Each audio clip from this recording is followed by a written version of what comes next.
So good afternoon, everyone. I'm happy that you all are joining me.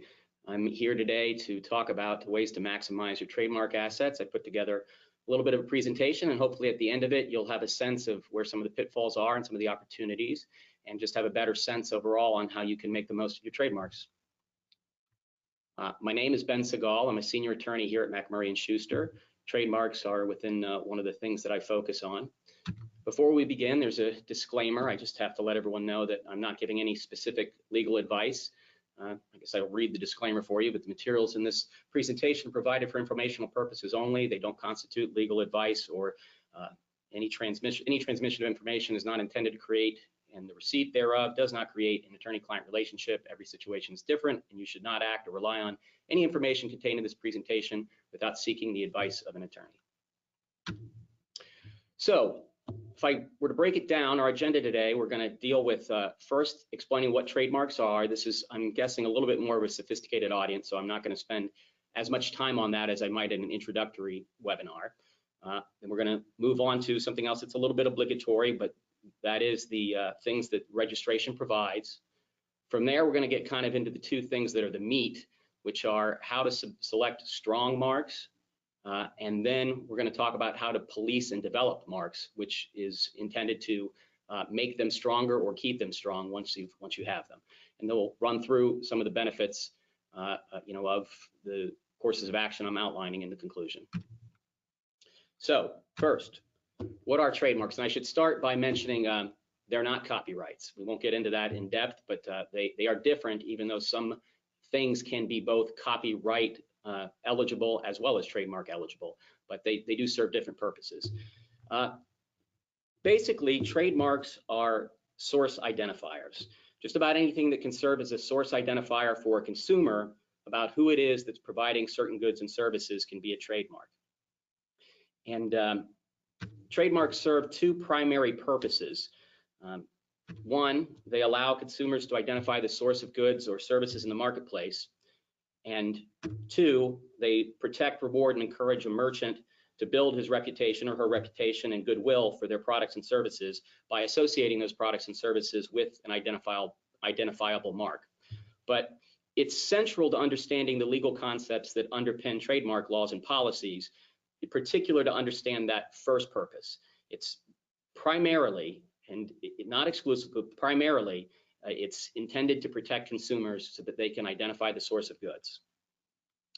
And trademarks, by the way, they can be registered or unregistered, or they can be registered just in a state registration. But for the most part, we're going to talk about registered trademarks here today. Trademarks also, I'm going to use the words trademarks throughout the presentation. That really also includes service marks. I'm just not going to say service marks and trademarks at all times. The only real difference between the two is that a trademark is for a product or a good, and a service mark is for a service. And there are 45 classes of products in the whole universe, at least in the United States system, to cover all the products and services that exist. So whatever your product or service is, it has to be fit within one. All of them do fit, but it has to be fit within one or more of those 45 broader categories. Moving on here. Most commonly, a trademark is going to consist of a brand name or a brand logo, but they can also be a lot of non-traditional marks, which are, but it's a fertile opportunity, I think, moving into the future. Non-traditional marks can include sound marks. There's some classic examples. If you all have Netflix and you hear the dum at the beginning, that's a sound trademark, or the NBC bell, the dum dum dum. The New York Stock Exchange bell is also trademarked. The T-Mobile jingle, the Intel jingle, the roar of the MGM lion at the beginning of an MGM movie. But they can also be more than just jingles. They can contain words or phrases, such as you may all remember Folgers coffee. I think that was the nothing comes better at home, or is that? It might be a different one, but I know that they use words within their sound trademark. AMCO, I think that's probably nationwide, but the AMCO, AA, and then the horns and the double MCO. Or they can even be extended songs like the Harlem Globetrotters song. I believe it's Sweet Georgia Brown, where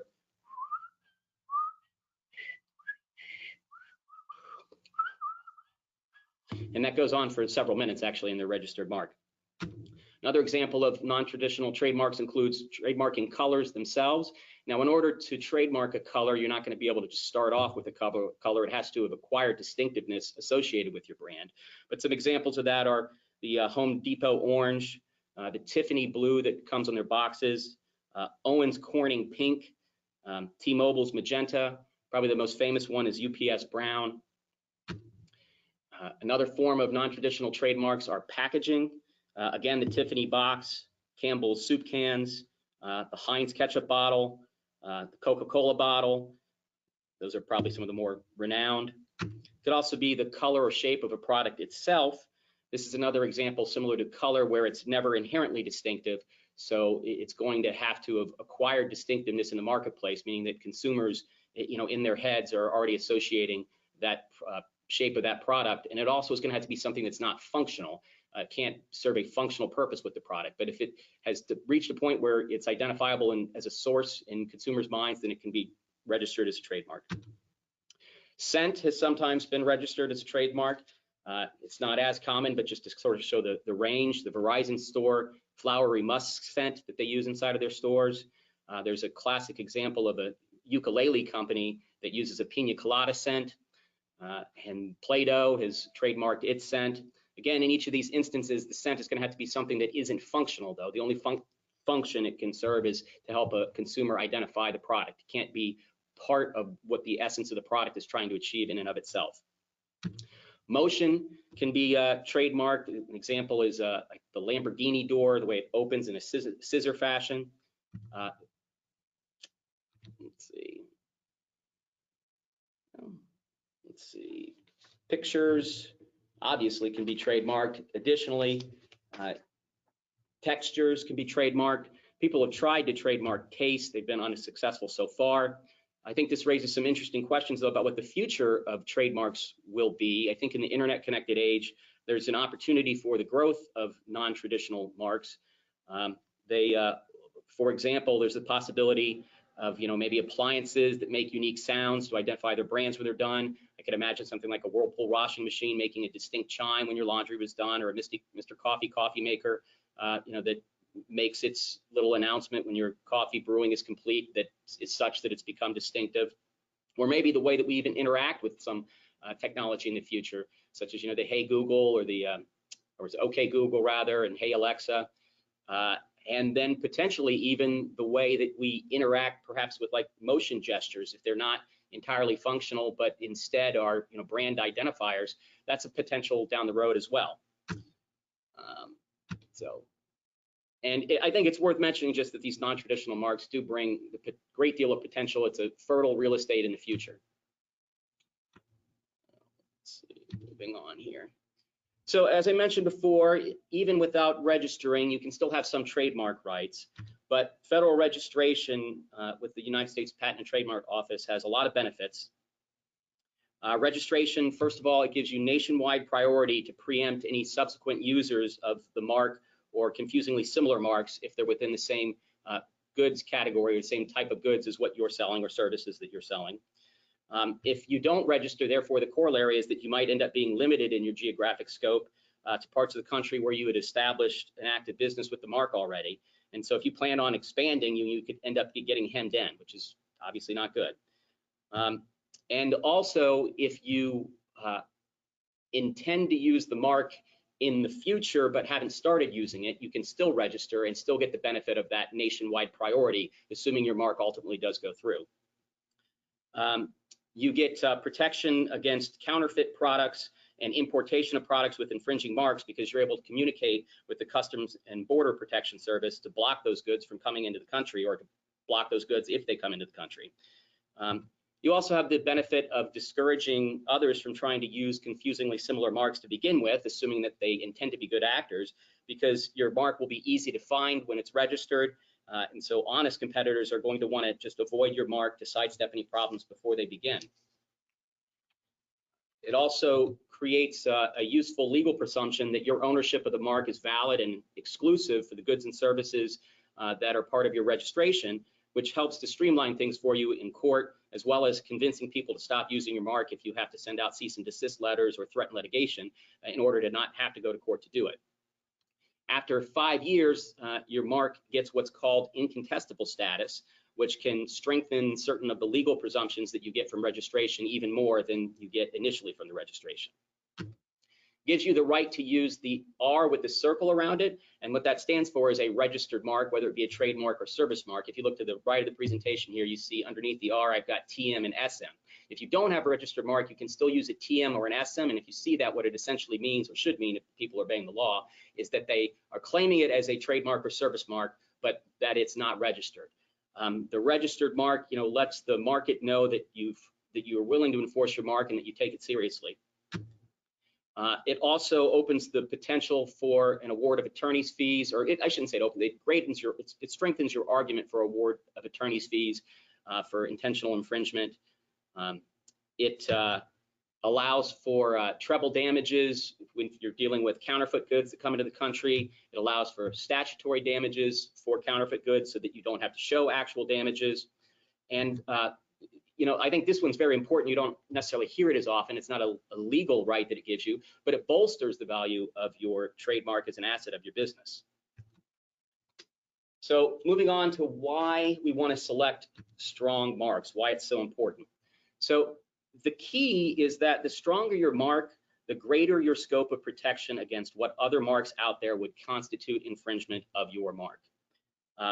This is true both in terms of how similar another product has to be for that mark to infringe, as well as how similar the mark has to be, in order for there to be infringement. So that it's kind of a twofold analysis. How much do these marks look alike, and how close are these products related when you're analyzing whether there's infringement? And the stronger your mark, the greater the scope of protection you'll get in terms of how much similarity is required in both of those categories. Conversely, the weaker your mark, the greater similarity you're going to need to show to prove infringement from one mark to yours, and that's greater similarity both in terms of the similarity between the products or service and similarity between the marks themselves.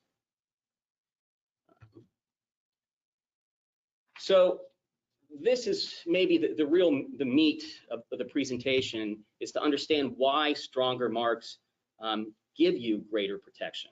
And again, it comes back down to that core policy governing trademark law, which, as we said at the beginning, was protecting consumers from confusion in the marketplace.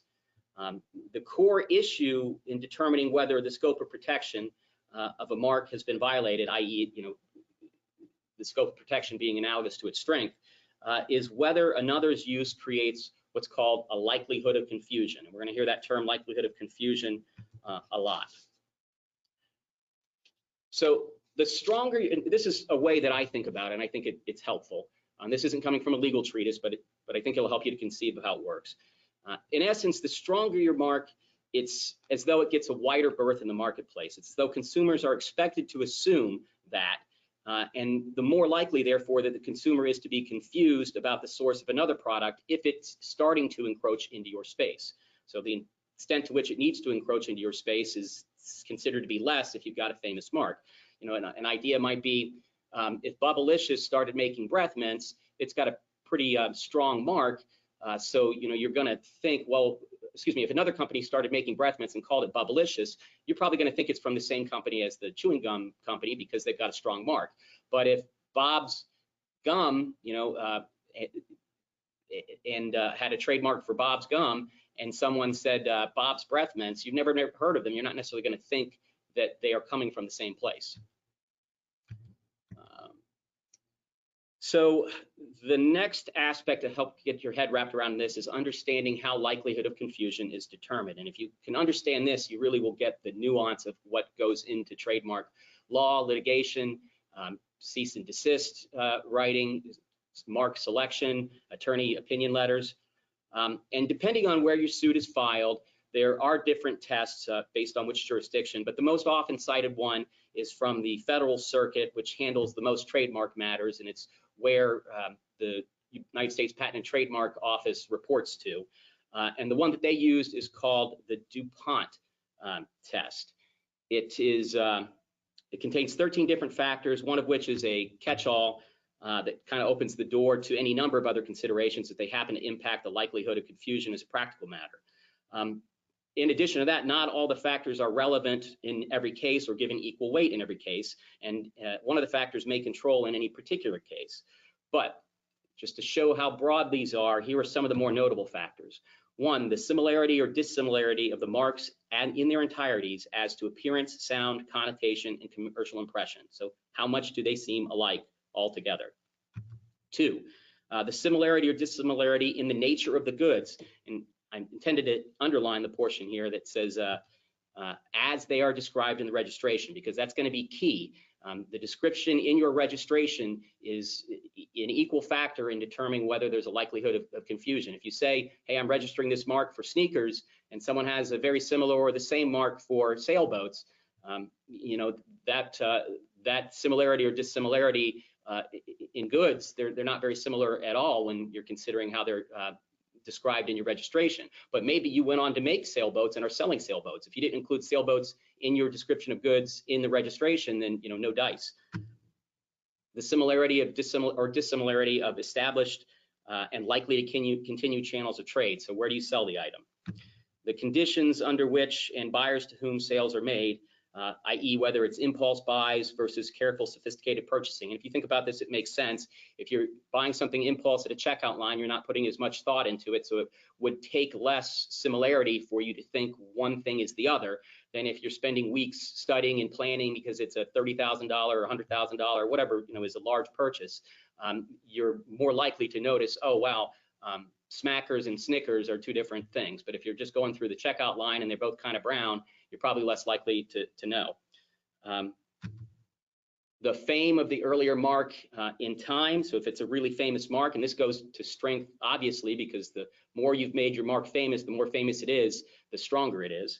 The number and nature of similar marks in use on similar goods, and this is relevant, we'll talk about in as much as if there are a bunch of other marks out there that aren't as distinguishable, then right off the bat, you've started by selecting a mark that's kind of hemmed in a little bit. It's a little weaker in scope, and the likelihood of confusion is diminished because there's already people, you know, in the field using similar marks.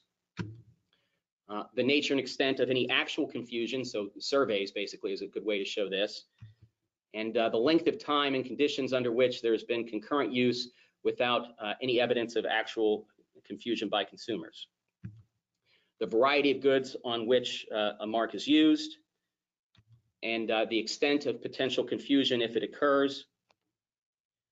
Any other established fact that's probative of whether there's likelihood of confusion in connection with the mark.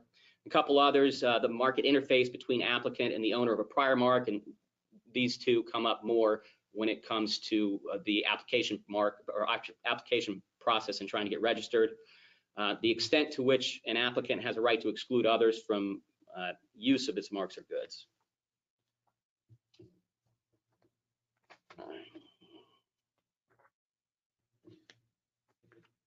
So now I want to talk briefly about the different categories of marks right off the bat when you're going to register them. The first category, and this is in terms of their distinctiveness. The first category includes fanciful and arbitrary marks. Fanciful being the stronger between the two, but they're both considered to be in the strongest bucket, if you will. For fanciful, you could, and these are basically, it means things that are made up. Sometimes they're referred to as coined terms. They never existed. They're just made up words. Kodak is an example. Verizon is an example. Pepsi is an example. The next, you have marks that are arbitrary. Think Apple when it comes to computers, but not when it comes to fruit. Think Camel when it comes to cigarettes. They're words you didn't make up, but they really have nothing to do with the product other than, you know, the brand association that you create. In the next bucket, you have what are called suggestive marks. These are marks that don't quite, they're not saying what they are, but they're kind of hinting at what they are. So, you know, Microsoft, you think microprocessor and software, but it's giving you a suggestion maybe. And these can be, even though they're not as strong, they're still considered to be strong in terms of their scope. Netflix, using the internet, flicks being kind of slang for a movie. It's hinting at what it is, but it's not exactly, you know, more than being suggestive at this point. Then third, you have what are called descriptive marks. These start off weak. They can't initially be federally registered, at least on the principal register, which is where you're trying to get to, until they achieve what's called secondary meaning, or sometimes it's called acquired distinctiveness in the minds of the public. So something like TV Guide, I mean, it's basically describing what it is, but eventually it can become registered because it has a secondary meaning in the public's mind, but not right off the bat. It just sounds like a description of what your product is. Lots of chips, if you're talking about chocolate chip cookies. And then finally, you have what are called generic marks. These aren't eligible for any trademark protection at all, ever. So, we said Apple is arbitrary when we talk about computers, but if you talked about Apple for apples, that just would be generic, and you can't really take that term off the market because other competitors wouldn't be able to explain what the product is. Banana for bananas. And also you can have, generic or descriptive terms within a mark that maybe is a string of words, and you might have to end up disclaiming those words from the mark, which has the effect of somewhat weakening the mark because those words they're still part of the mark, but they don't get the full weight. And I should mention too that we recognize that there can be a tension between, legal and marketing and budgeting when it comes to selecting from these three different buckets, but it's important to know what they are. So, suggested, while being not quite as strong, is still pretty darn strong, and it might require less funds to educate the market, if you're already putting the idea in their head as to what it is. So selecting strong marks. One of the things that's important is to clear your marks. And that involves evaluating potential for likelihood of confusion with other already existing marks.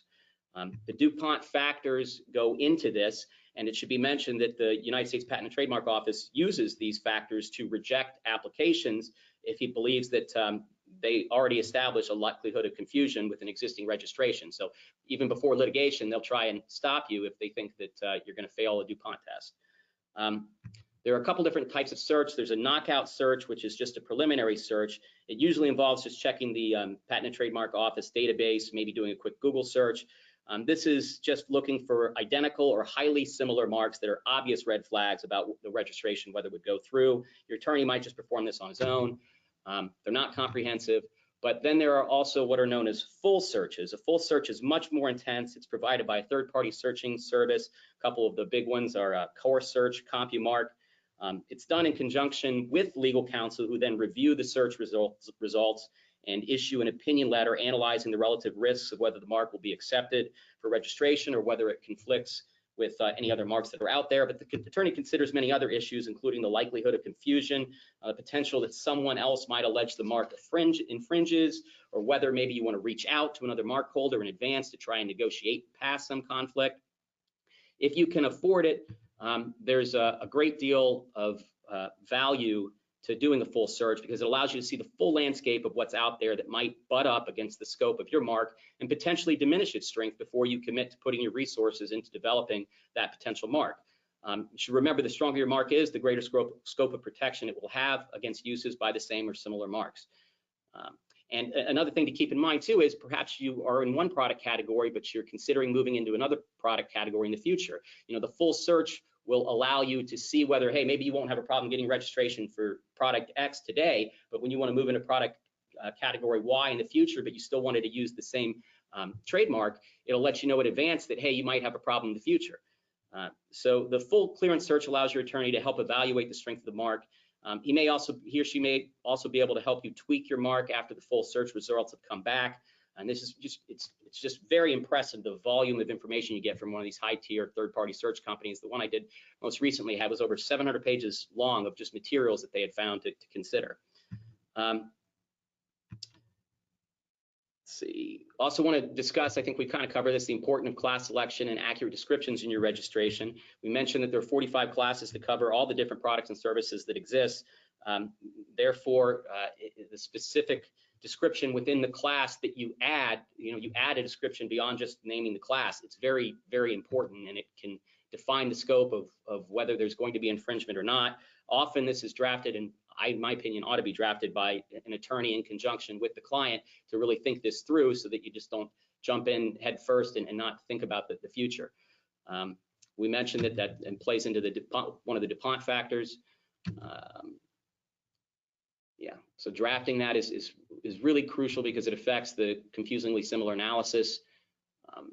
It's also important to make sure that your registration specimen is going, which you have to submit when you're registering, is going to match the description that you've written here within these 45 classes. So moving on to the next major category, how to police and grow your marks. First major issue or major opportunity for both growing and policing your mark is licensing.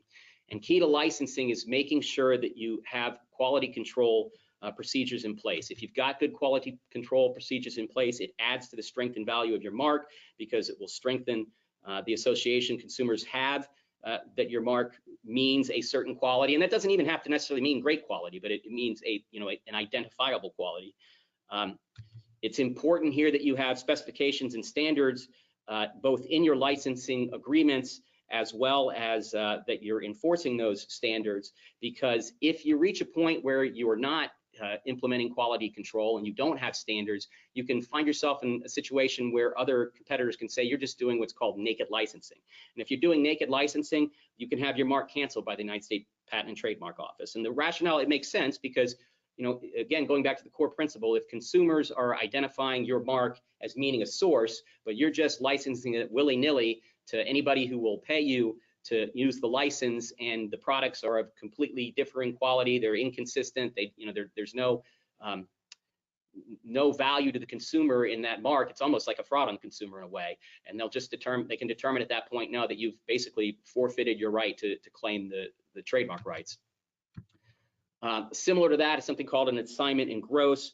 For time purposes, I'm kind of allied a little bit over that, but the short version is if you're just, it's similar to licensing, naked licensing, but different. If you're just selling your mark, not licensing it, but selling it, and you're not also selling the business or parts of the business with it, that can also cause the trademark to be canceled. And then the reverse of that is if you intend to buy someone's trademark and you're not also buying their business, or at least putting that trademark on a very, very similar business or product, that can be considered an assignment in gross, and you end up buying nothing. It's also helpful when in policing to know how to work with the different marketplaces, such as Amazon and eBay. They have their own different programs. I know with Amazon's being registered is advantageous, and you can work with them if you have a trademark that's registered to get counterfeit or infringing goods taken down. The internal verified rights program and or brand registry. I think I've got those in reverse, which one's eBay and which one's Amazon. That's another benefit to being registered. Another way that you police is through cease and desist orders. You don't want to allow competitors to piggyback and diminish the strength of your mark. By registering, that also adds teeth for your attorney when he's drafting your cease and desist letter, because it allows him to make more credible argument, make more intimidating claim about attorney's fees and possible damages, eliminate more debate about who really owns the mark. So you're in a much better position leverage-wise if you do a cease and desist. You may have to file an infringement lawsuit. It can become necessary. Hopefully it's a last resort. But you don't want to become lackadaisical in policing your marks, because if you do, that's another way that they can lose strength. Again, that's losing scope of protection. That means greater similarity is going to be required for somebody else's mark to be considered infringing. And it makes sense, because if you're not policing the mark and there's varying quality out there in the marketplace because other people are kind of ripping you off, well, then the consumer is not going to associate your mark as strongly with the product, potentially at least. Another great way, and I know we titled this Beyond Marketing, but it's not to suggest that marketing isn't very, very important for growing a band. Popularity helps with your lack of confusion analysis. Fame can give your mark additional rights, what are called dilution. You can bring a dilution suit. There are a couple different types. There's blurring, there's tarnishment. And these rights accrue even if there's little or no likelihood of confusion when you've got a famous mark. Investing in marketing can obviously lead to additional licensing opportunities, so that can be sort of a self-fulfilling or kind of a echoing benefit where you get more licensing, and the licensing also strengthens your mark. Marketing also, by creating brand awareness, can give you more realized value in the sale of the business. So with those things discussed, I just wanted to run through some of the ways an attorney can help with them. First, an attorney can help you select an inherently strong mark in the first place, and not that the attorney is going to, make the decision, but they can interpret the clearance search. They can help you sidestep potential problems. They can do, maybe if you got 4 or 5 or 6 or 10 different ideas, they can do some quick knockout searches, maybe to rule a few out. They can discuss with you, hey, this is likely to be in the arbitrary bucket or the suggested bucket. Or if there's a reason you still want to be in the descriptive bucket and it's still worth it to you, maybe they can plan with you how to get yourself from what's called the supplemental register to the principal register in the future, excuse me. They can assist with just the total analysis about the strength of your mark right off the bat. They can make sure that you're not undermining the strength by picking insufficient products or insufficient descriptions in your registration within each class for your products and services. We discussed they can review the clearance search for you. They can anticipate with and anticipate likelihood of confusion analysis, any of the many times it can arise, which it's as much art as it is science, and there's a lot of opportunity for creative attorneys to argue the facts of a particular case when it comes to likelihood of confusion. But it's really kind of the centerpiece and around which everything spins in trademark law.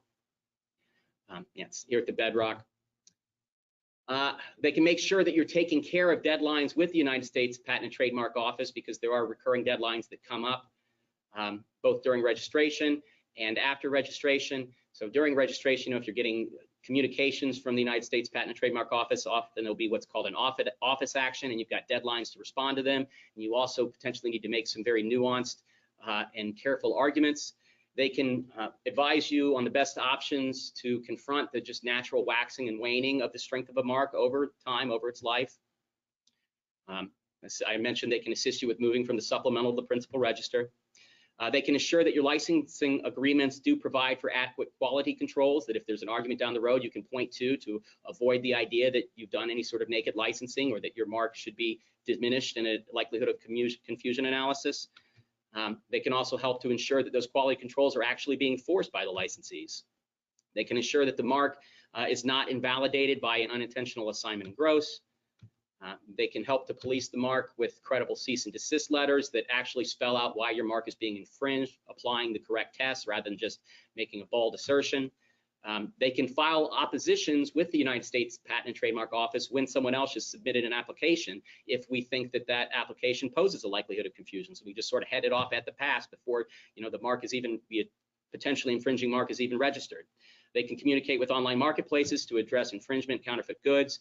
They can communicate with Customs and Border Patrol to block importation of infringing and counterfeit goods.